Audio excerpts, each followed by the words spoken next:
What's up? Well, this your boy Tommy Malv, and I came to really speak on the narrative now. Because amazingly, right?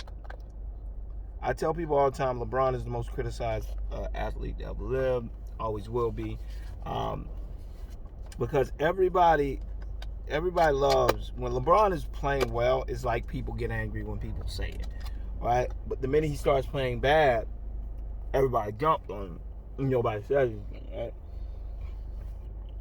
It's like, oh, LeBron, the media that tried to help build LeBron. LeBron is in the media saying, even Kevin Durant and the idiot Kyrie Irving said that. When he was saying media pawns, he was talking about LeBron. He's saying that they're pawns for LeBron.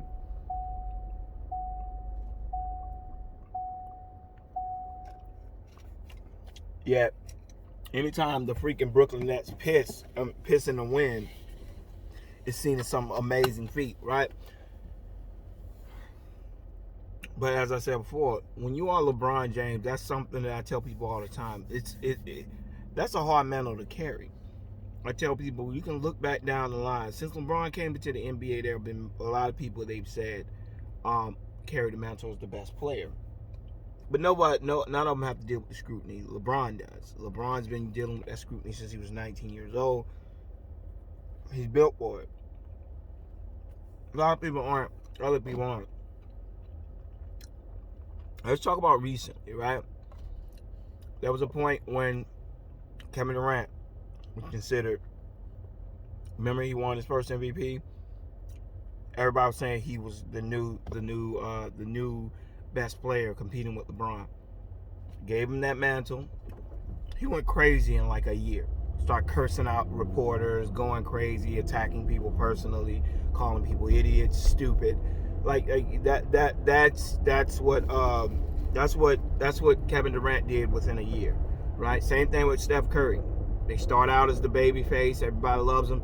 Halfway through that tenure, when people start criticizing him, they can't take it. His wife is going crazy and shit, going on Twitter, throwing out stuff, saying, the NBA is rigged and all this, that, and the third, getting in fights. He's throwing mouthpieces because the scrutiny, right, that comes along with being that high-profile player. Then it moved on. Then it moved back to Kevin Durant. I mean, he was once again going crazy on the sideline, getting in fights with teammates, and basically just becoming a media pariah, right? It's not an easy task. Then we go to Giannis. You saw what happened. Crumble. When those expectations get to the point where they're like LeBron's expectations has been his entire career, like that statement, heavy as the head that wears the crown, is not an overstatement. When you are the face of the NBA, you carry every storyline. You carry every storyline, and everything you do is a story. They can't handle that, right? Now you see Steph Curry, he's back to that top 5, top 10 player status, and he's fine. He's happy. He doesn't want to be considered the best player in basketball. I would say the same thing about 90% of the top 5. Look at Paul George. That scrutiny LeBron James goes through is not easy to go through. Right now, the Lakers are on a 4-game win streak. Right? You would think it would be like 10. It was 10 games, 20 games. You know what I'm saying? We all know what it is. The Lakers are missing the one person they couldn't afford to lose, which was a big man. They couldn't afford to lose Anthony Davis. He was too pivotal. But also, I think it's a good thing because Anthony Davis they needed to take him out of that 5-role spot. It really hurt him on the offensive end. I think on the defensive end, he did all right. Offensive end, he didn't have to do as much, but I think it also led to a lot of his injuries. He's banging with a lot of these guys, and he's not a skinny guy, but he's not a Joel Embiid type of guy either. He's more of a Giannis, so he's tall, lanky. His ligaments are very exposed. So I think that's a situation that they have to monitor. As far as that goes, I think that AD was the person they couldn't afford to lose. They ended up losing him, so they're losing right now. That was the one person they couldn't lose. I think if you take it out, all things considered, a lot of the games they would have won if they had AD, because they barely lost without him. The Jazz last night, it was very prevalent, very obvious they needed AD last night, because Rudy Gobert he really didn't have to do much of anything. They had no center that could take him off the dribble, and Marc Gasol can shoot the three. Yes, he can spread you out, but he doesn't do it in the same way that, say, a Joel Embiid or a Anthony Davis does, because they can take you off the dribble too. So that you can't just stand in the paint and force them to shoot, because they can still, if you come out too far, they can still get around you and still lay it up, because they're so long and they're so athletic. You can't do that with Marc Gasol. Marc Gasol is just kind of standing up at the top of the three-point line, and Rudy Gobert can just close out on him. It's not like he's going to take Rudy Gobert off the dribble. So it works into what the Jazz do. So Rudy Gobert never had to come out. Favors never had to come out or guard a bigger man. You saw once Montrezl Harrell started making his shot, you could see more of the problem it presented for the Jazz when you have a big guy who can make shots. Because all his shots were pretty much uncontested, and he was just dropping shots. But everything the players were giving you before Anthony Davis got hurt, they're still giving you now. The only difference is that there's not enough without Anthony Davis. Because, yeah, everybody talks about the fact that Anthony Davis doesn't score a lot of points, but nobody talks about how many points he keeps the other team from scoring. So if you factor in how many points he keeps the team from scoring and the amount of points he scores, I don't think the Lakers are different than what they were before he got hurt. I just think now it exposed what their biggest weakness was they didn't have depth at the big man spot. Marc Gasol is a very limited big man. He's a great defender. He's a smart defender, but he should not be playing extended minutes, because he's just not that versatile anymore. He's not the same grindhouse Marc Gasol that used to play with the Grizzlies now. Now he's more of a good veteran big man. And he works well against smarter passing big man. And he's a good rim protector. But you need someone who can roam. You need someone like an AD who can roam, get out, slow players down so that they're not coming directly at him, because he can't really move his feet that well. So you can kind of angle him into Marc Gasol, and that can help you out. But that being said, when I say the heavy is the head that carries the crown, everybody wants that crown. Look at Harden. What did it do to him? Every time people start talking about you as the best player, they eventually have a complete meltdown, where they just stop caring, they start moping, they start cursing people out, they start just going. The fact that LeBron James has been in the league for 20 years, damn near, and you can't think of an incident in which he totally lost his composure. You can't. Yeah, people can talk about, oh, he didn't play well here, he didn't play well, but that's playing. I'm talking about composure. I mean, under the media scrutiny, when have you ever seen LeBron James do what Kevin Durant does? Just going batshit crazy, creating fake accounts to argue with people, getting caught talking about XG. You don't see LeBron do that shit ever, right? Steph Curry's wife going on Twitter going crazy. Paul George's girlfriend and wife and everybody. Like, you don't see that with LeBron. LeBron just, because LeBron is built for it. LeBron has dealt with his entire career. He's like, whatever. When they started, it was like when he was talking last week, he came, I was like, dude, I'll take it. Because he knows what it is. He's like, man, this is a phase, man. We ain't got AD right now. We need a big man. That's all that's what's going on. It's not like it's rocket science. The media, he understands how the media works. So he tends to just let stuff flow off his back. He's like, yeah, no. He says everything he's supposed to say. We need to get better. Yeah, this is not a good thing. He's not. He's very good with the media. He knows how to speak. He knows how to say things in which people, they can't take it any way but the way he said it. Unless he wants to send a message. When most of the time LeBron is just like, yeah, he doesn't care, because he understands that this shit doesn't matter. He's like, man, most of the game when they lose, LeBron goes into it knowing they're gonna lose. So as far as what I see around me is everybody wants it until they get it. And people don't understand the media are, when you are considered the top player in the league, the face of the NBA, they will obliterate you. When you do something wrong, when you say the wrong thing, everything you say has that much more weight. And the problem with this new generation of superstars is they all want to be considered superstars. All of them want to be considered household names, but none of them want to be scrutinized with the same level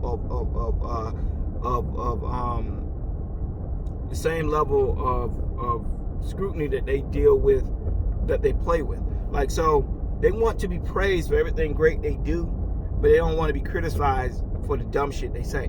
So they're like, oh, just watch me play basketball. It's like, yeah, but you're also saying dumb stuff, and we need content to have our shows so we can talk about this stuff on our show. So stop saying dumb shit, and we'll stop talking about stuff outside of basketball. Problem is that a lot of you talk about stuff outside of basketball, and then when someone calls you out on it, you try to fall back to saying you're just a basketball player. So I think majority of the time it's not easy to be a LeBron James, because LeBron James never gets too high, because he knows how the media works. You know they're gonna praise you when you're doing well, and the minute the story is more juicier that you're bad, they're gonna switch it to you're bad.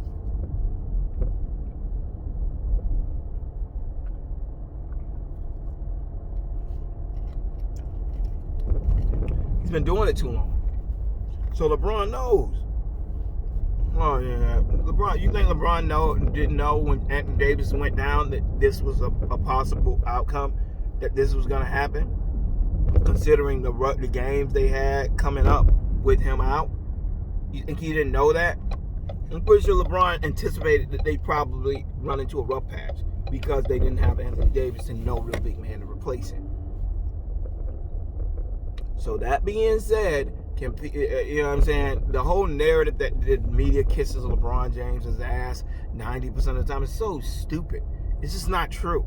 You know what I'm saying? The media, LeBron James plays well a lot of the times. So a lot of times they don't have anything to criticize about LeBron until he starts losing, or he starts to play not bad, just a little worse than he normally plays.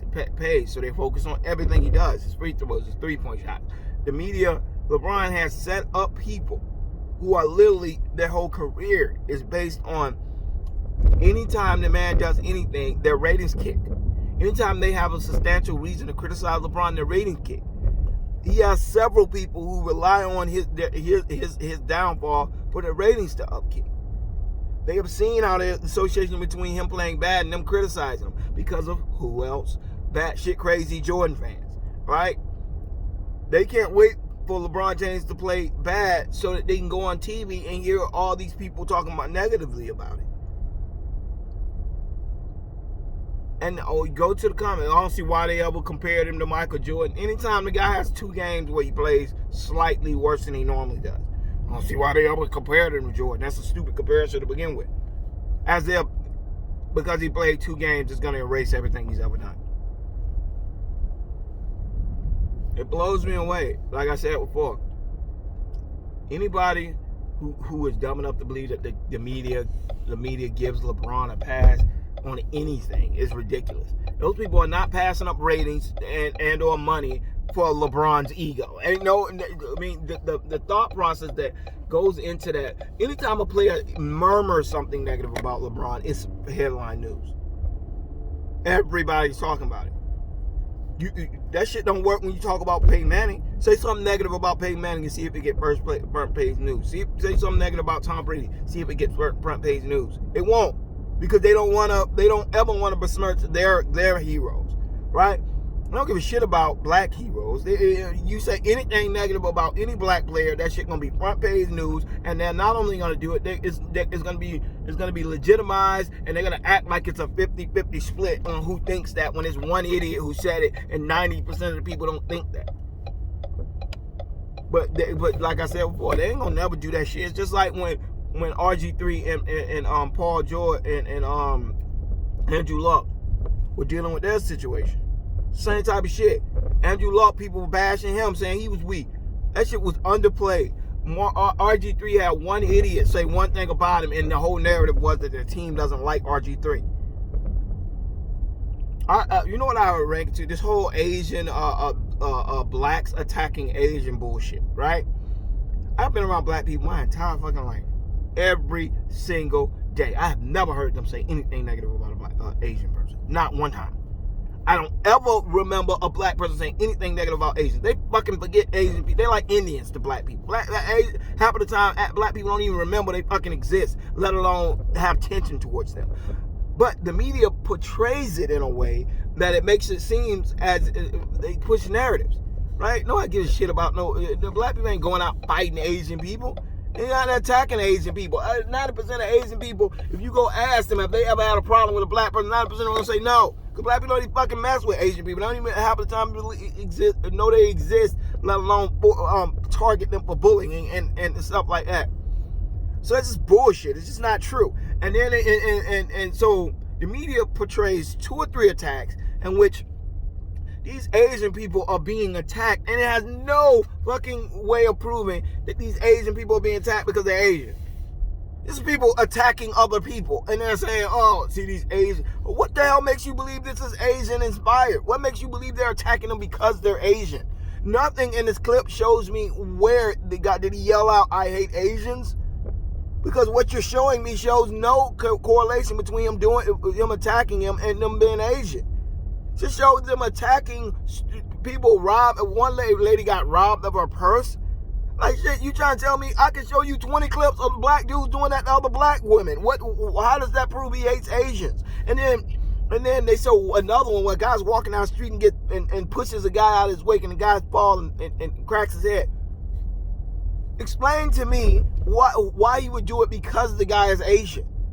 I don't even understand why you trying to tell me the dude walking around just targeting Asians. Like, come on, I'm pretty sure he was just going around doing dick shit to everybody.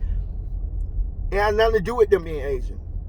But the point I'm trying to say is when the media wants to spin a story, they can spin a story, any story, and they don't mind spinning shit when it's negative about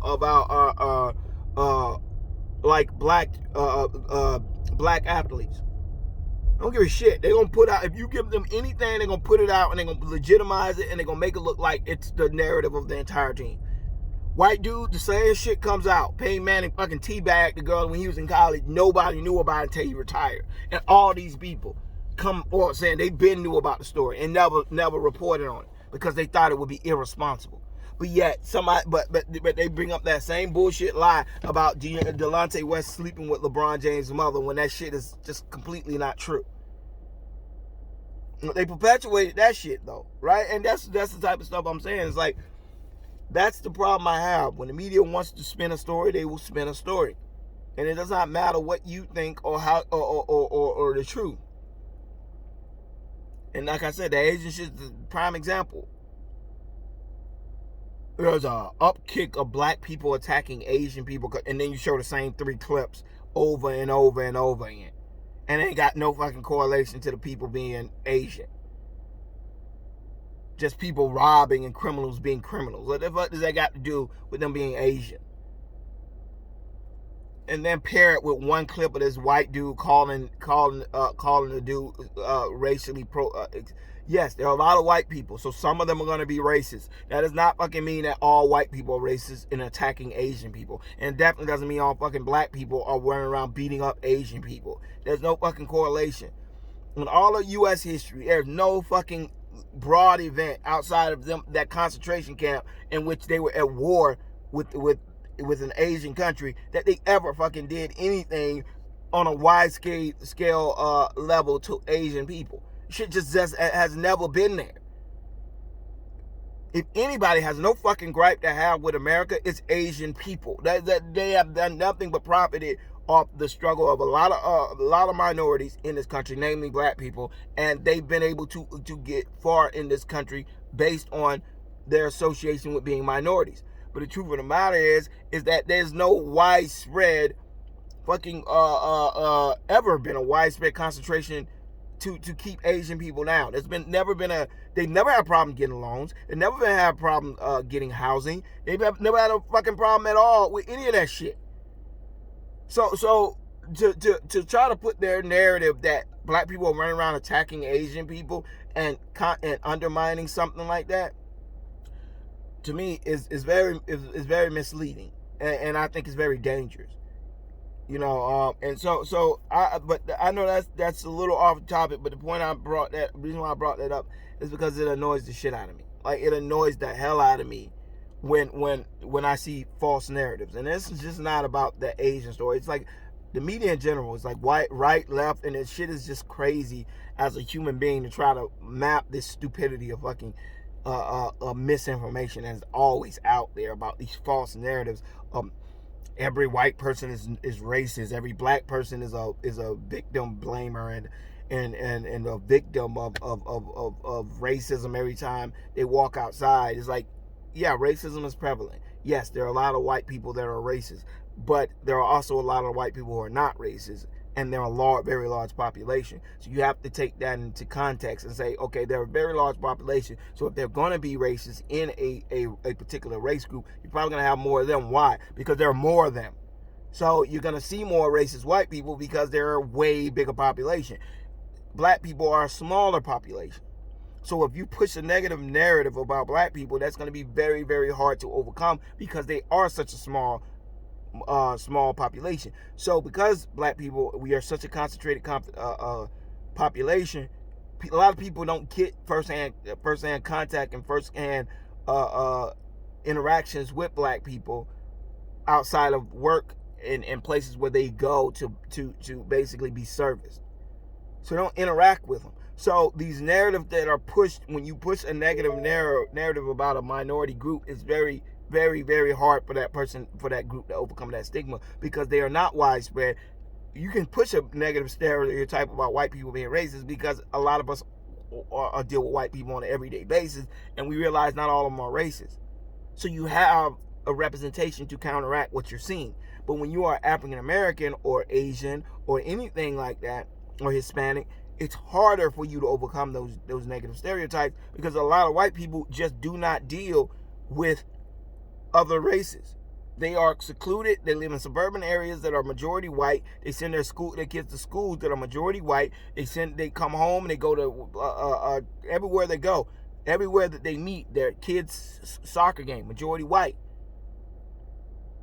They may not see a African American or Asian for another year or two in their normal life, outside of being serviced at a restaurant where the person is in service of them. So you got to be very careful of the narratives we push. And it's the same thing when you're talking about LeBron James. When you push the narrative that the media just does whatever helps LeBron James, it's a very misleading thing to say because there's context to it. And the mindset that the media protects LeBron when they know they make more money by criticizing him than they do going along. I mean, yes, when he's doing well, they make more money talking positively about him. When he's doing bad, they make more money. They just need to talk about him. And if the story is captivating, he has two people. He's captivating in both ways. You have the Jordan fans who love him, and you have the LeBron fans who love him. You have the Jordan fans who can't wait for him to fail. So either way, LeBron James is top tier theater, whether you hate him or love him. And so who cares? So the media is gonna talk about him. When he does good, they're gonna over exaggerate it to an extent. If he does bad, they're gonna over exaggerate it to an extent. It's just how the media works. So you know what I'm saying? Just remember that. You know what I'm saying? When people remember this time when LeBron James starts the second half on a tear and wins 10 straight, and that it seems like everybody's jocking LeBron. See how quickly he dropped out of the MVP discussion. See how quickly he went from being the best player to now he's getting old. See, he's playing too many minutes. He's too old. Remember this time. Because when it flips around and LeBron James starts playing well and everybody starts talking about how he's the MVP, don't start the bullshit about they just want LeBron to win another MVP. He shouldn't be in. They're just saying he does everything good. Okay? Remember this shit. Because you guys tend to forget about it when the shit goes the other way. So please, comment, let me, and just for specific space, I am not in here, the Asian thing, I have no problem with Asian people. I have run into my fair share of racist Asian people, but I know all Asian people aren't racist. I know all Asian people aren't perpetuating a lie that black people are running around attacking Asian people. I know that's not true. So I have no animosity towards Asian people whatsoever. You know what I'm saying? The cool ones. You know what I'm saying? If you're a racist, I don't like you regardless. But if you are a normal Asian person, I ain't got no problem with Asian people. I just want the narrative to be true. Just like I want the narrative about LeBron to be true. It's like don't overblow shit so that it makes a better statement or make a better story. Because there are people who not with LeBron, but especially with this whole media narrative being put out there, you are putting a lot of people, a lot of black people are getting annoyed, so they're targeting Asian businesses, saying they're not going to go in there anymore, and those people aren't people putting those stories out. It's like, you know what I'm saying? You got to be very careful because the Asian people is very reliant on the African American community to for their upward mobility, because a lot of their businesses are in black neighborhoods because they can't put them in white neighborhoods because white people don't go to their restaurants because they're Asian. So, you know, black people are more like black people go to a Spanish store or a Middle East a place with South Asian or Asians. They don't care. They don't care about your race. They're gonna frequent and they're gonna go to your store to buy. Which I think they should be more selective for people, because a lot of them all those people are racist and only go there because it's the only place they can go. But regardless, this is not a history, sociology lesson. I'm just saying, be careful about narratives. And this LeBron James narrative is the most important narrative that we just ignore. When he does bad, when he's doing good, everybody's throwing up at the media love. But then when he's doing bad, everybody's cheering and forgetting that they're talking negative when you just said all they do is kiss his ass. Anyway, please comment, subscribe if you're not subscribed. Thumbs it up if you like what I'm talking about, and continue to support me. All right, y'all. Peace.